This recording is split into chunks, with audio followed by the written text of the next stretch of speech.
मुझे ना बहुत कट्स लगते थे, मेरे नील पड़ते थे। मैं शायद सब फिज़ियोथेरेपिस्ट के पास जाती थी, घुटने में मेरे बहुत पेन। जैसे ही मैंने वज़ीफ़ा स्टार्ट किया था, ये सारी चीज़ें मेरी टोटल ख़त्म हो गई। फिर जब मैं इधर घर में शिफ्ट हुई हूँ, यहाँ पे ना विंडोज़ का ना ऑल टाइम में शोर रहता था। विंडोज़ में से ना आवाज़ें आती थी।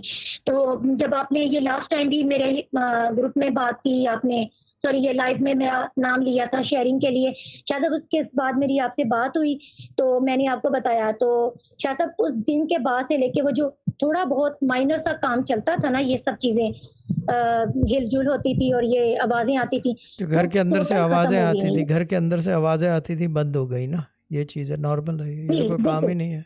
जी, बिल्कुल। ये तो कोई काम ही हाँ नहीं जी, है। बिल्कुल बंद हो गई।